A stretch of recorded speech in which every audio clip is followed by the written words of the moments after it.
Let me start first by why not government. Firstly, there were lots of people that participated in the struggle, a lot more senior than me, a lot that had given up their lives and things like that. And so I had not participated in the struggle for democracy to take a position in government. I can walk into government today as a minister if I wanted to. Many of the, I'm the only business person, if you want to call me that has survived Mandela, all the presidents, the only one, by the way. Mandela, Mbeki, Motlanthe, and Zuma, the only one. There's no other businessman that has actually been able to survive, because as a new president comes in, he gets rid of the previous president's friends or whatever. That's how these things sometimes work, whether you're in France or China or America. The point is, I've not. I've been consistently, because my relationships run very deep, they run historically at the time, and because as a doctor, I was very close to people in certain ways. I never wanted to be in government. I felt I should not be in government because there was a difference for me. Fighting in the struggle for liberation and democracy and freedom is one thing. Being a government minister is something else. Being a government person is something else. So that was my decision, number one. I had no choice but to do business. Those were the two choices. I thought, okay, business was okay, because I didn't think I would become involved in the business longer than 6 months. I thought it would just be like, the trustee, chairing the trust, overseeing whatever, like a governance kind of issue. Little did I know that was not going to happen. And it was, I think it might have happened that way. Was it not for, the media and things like that that actually forced one into the situation. Yeah. But I found it very difficult, I must be honest. The first 2 years were really, really difficult. One is because I loved being a doctor. I enjoyed it, healing people was nice. It's good, very fulfilling. And philosophically, business was not for me. I didn't want to make profit. I didn't want to be a capitalist. At that time, capitalist was sort of a nice word in South Africa. But as time went on, I understood that actually being, if you like, as the media described me as a gentle capitalist, a gentler form of capitalism, there's so many of his headlines. I found it's very important. The market economy can actually give you the ability to do things. And what I love about it is the freedom, by the way. And that's why, today if you ask me if I had a choice, a winning choice, what would I do? I would choose business, definitely. Because I think it's a great place. You can be entrepreneurial, you can test things, you meet. I've met the most amazing people, really, in business. And I think personally, philosophically, scientifically speaking, academically speaking, the only thing that can not save, but grow Africa is the market economy. That's it. I'm a firm believer that the efficiencies of the market, but we have to do it in a sustainable way. There's 2 ways of defining sustainability. My friend Bobby Sager from Boston, when he comes here, he goes to this great restaurant, by the way, in the waterfront. It looks like crap, but it's the best seafood, or Panama Jacks. I own no shares in it, I'm just telling you this. Okay. It's called Panama Jacks, it's on the other side. He always brings his family, and he always buys about 5 or 6 lobsters, and then he buys another 5 or 6, and he goes and throws them into the sea. So he eats 5 or 6 and throws the other 5 into the sea. The live lobsters. Now that's his version of sustainability. We all have our versions of sustainability. The point is, what's nice, what I've done is that I've done things, I've tried to do things in a highly sustainable way. When it comes to the environment, just to give you an example, our group hosted probably the most important meeting of COP17, which was and again you can Google it, it's the Nobel Laureate Symposium on Climate Change, with the only meeting that had, I've forgotten now exactly, but I think 20 environmental ministers and 7 presidents. It was a closed meeting. We hosted it. Why? Because we wanted this COP17 in Durban to be the first meeting where the science of climate change was not challenged. And it was the first meeting ever in COP's history where the science of climate change was not challenged. And so we established it. So we hosted that. Our company actually hosted that in partnership with the Stockholm Environment Institute, with the Nobel laureates and poets. So these are the kinds of things we do, and it's great. The problem is there's too little time. There's too few people, and our biggest, the question Robert Greenhill from the World Economic Forum asked the other day is, well, what do you think are the greatest challenges for Africa to achieve its growth? Definitely skills base, definitely. Technical competence is the critical issue. And how quickly and how much, and that's the reason I give my time to chair the advisory board of this business school, give my time to serve on the foundation of the University of Cape Town, because I believe it's so important to support these institutions to actually create the base for technical skills to develop in our country, because that's going to be the key.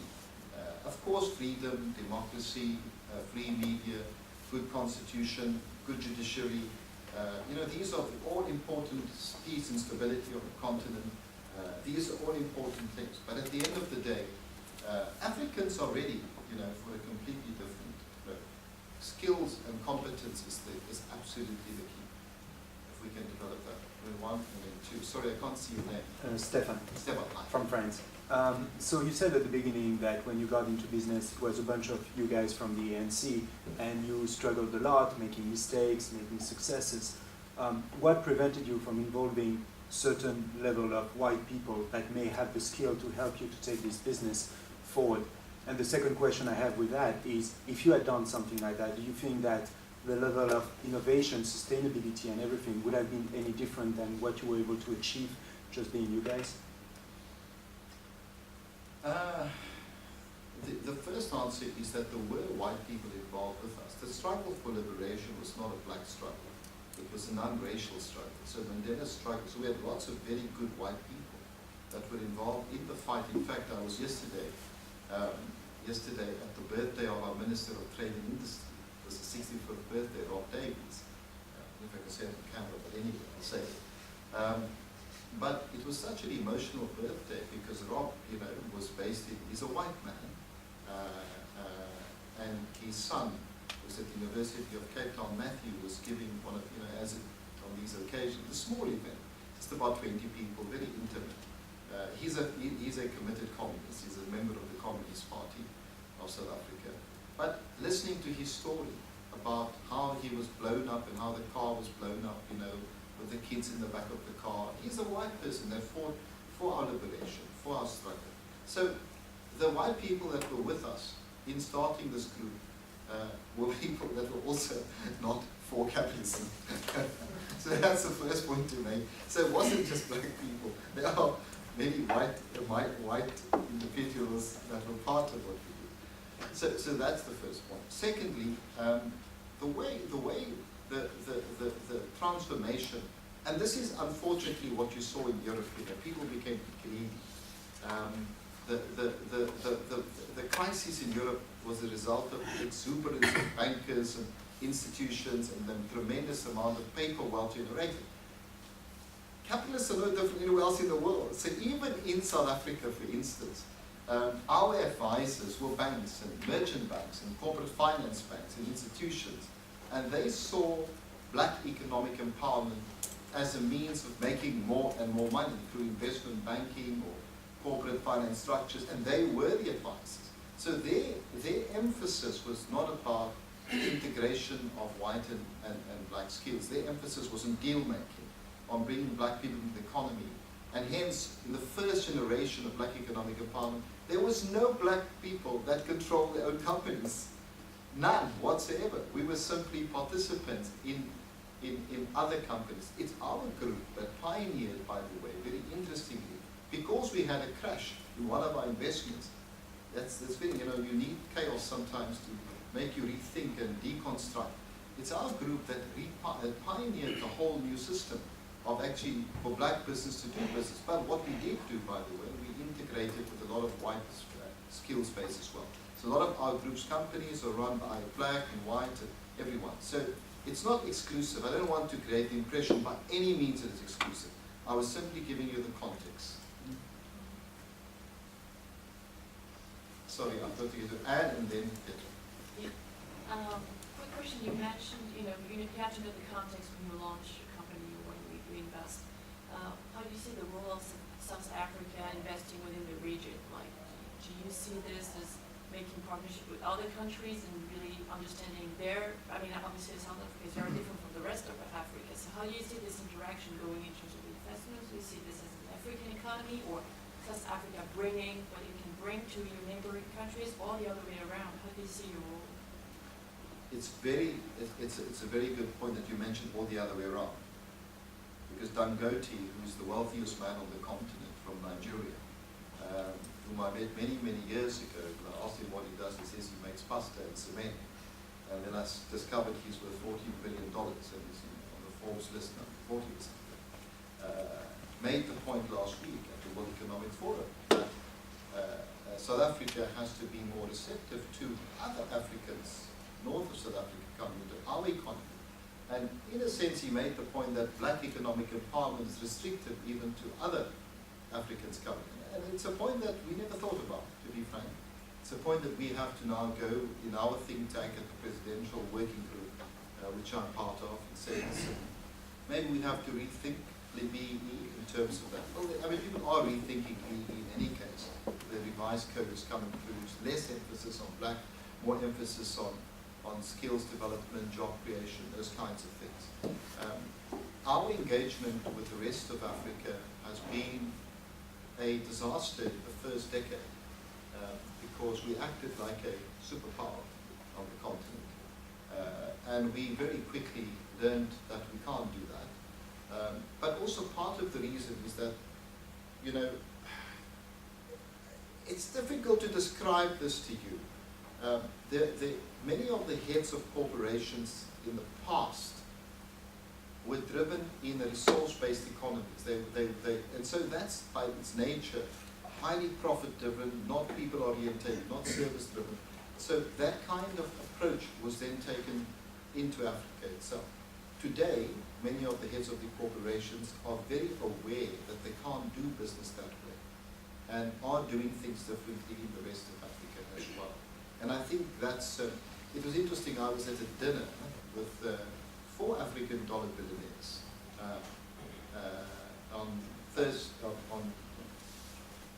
Wednesday, Thursday evening, I'm losing track of time. I think it was Thursday evening. And we debated this very point because they said to me, Doc, everyone calls me Doc, I still have my medical license, by the way. Doc, we want you to come more into Kenya, Nigeria,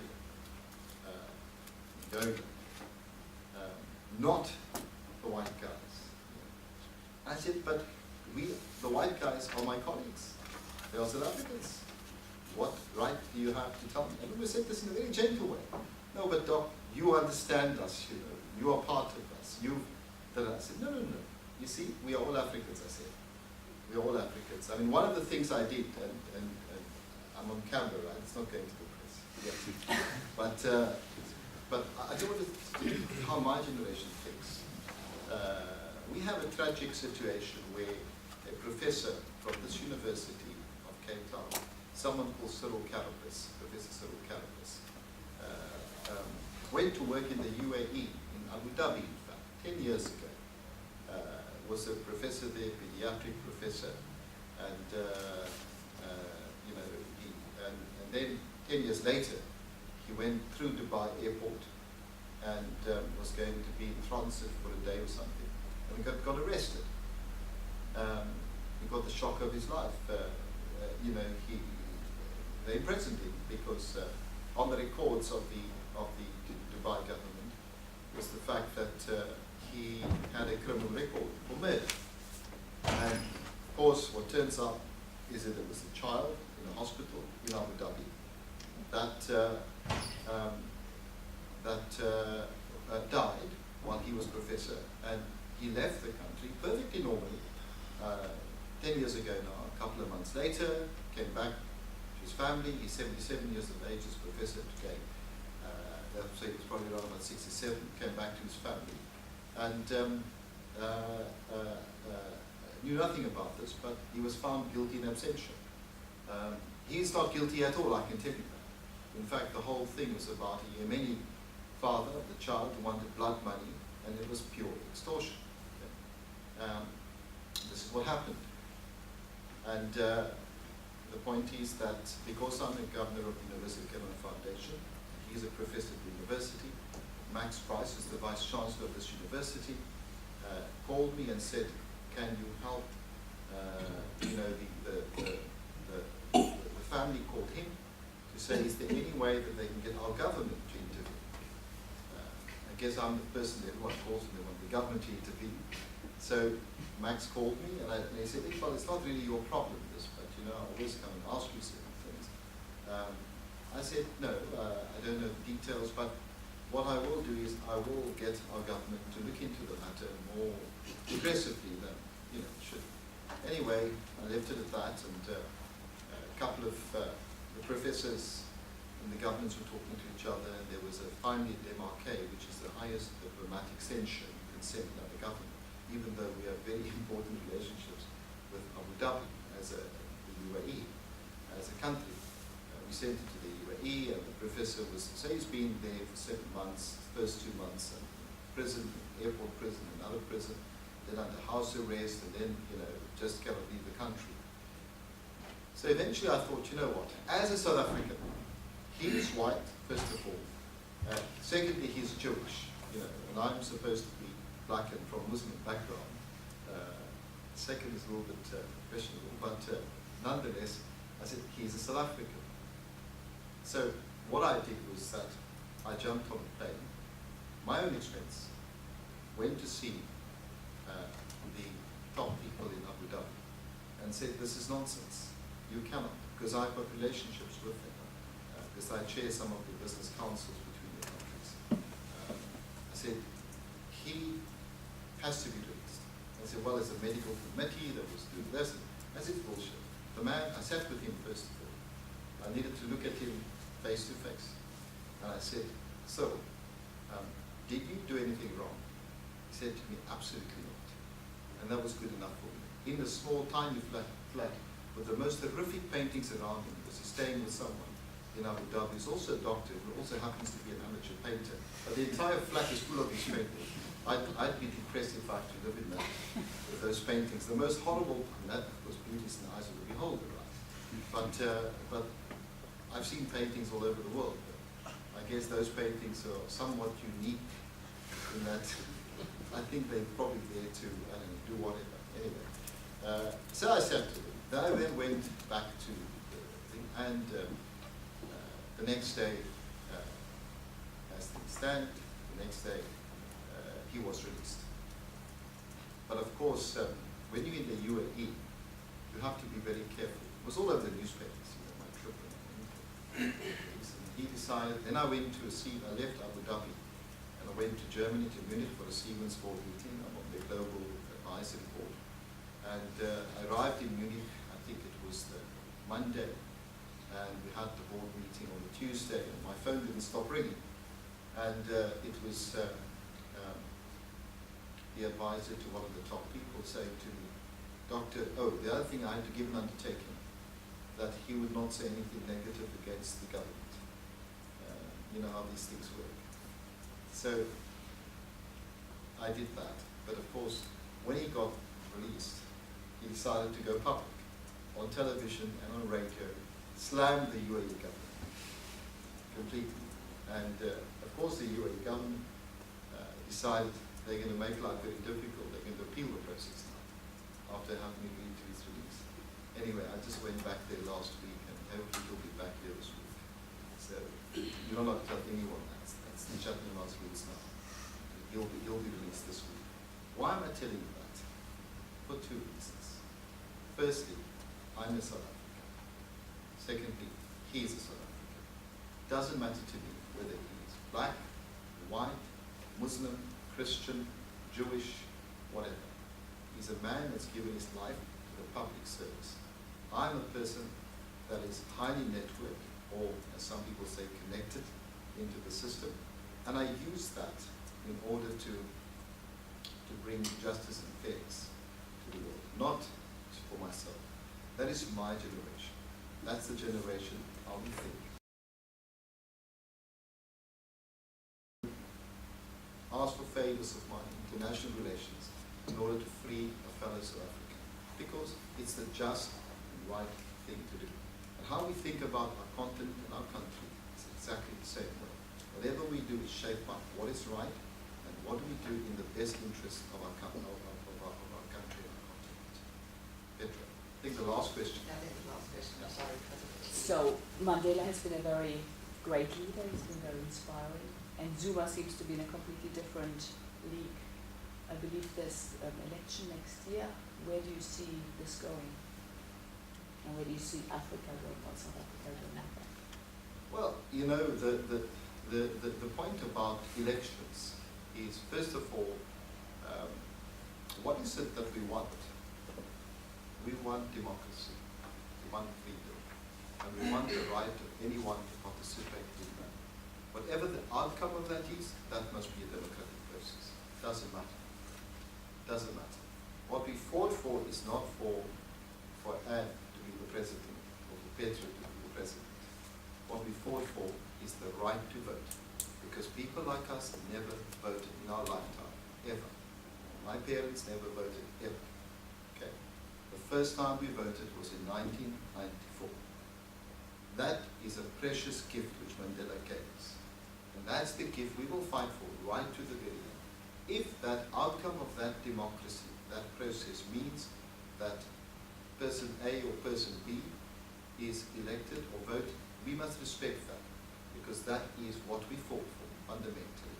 As long as the process is always fair, as long as it's equal, as long as no one is prejudiced, you know, in this democratic process. For us, democracy and freedom are the most important things that we stand for. And if it means that someone like, as an example, someone like F.W. de Klerk, who was president, you know, in the apartheid, the last apartheid president, through democracy has to be voted the president tomorrow. People like myself must respect that, because we did not fight for de Klerk or Mandela or this one or that one. We fought simply for the right to have a democratic, free country. And that right we will protect. It doesn't matter, you know, presidents come and go. Good presidents come and go. Bad presidents come and go. What must not come and go is our freedoms and our rights to be able to go to a ballot box, and the right to, we've only voted now, I think, 3 times. In my lifetime, I've only voted 3 times, by the way. And that day when I always do this in my home, by the way, day of voting, I invite about 50 people. So we celebrate like you can't believe, because just the joy of actually voting, the first time I voted, the joy of, I cannot describe it to you. That feeling has not left us in the second vote or the third vote, and will not leave us next year.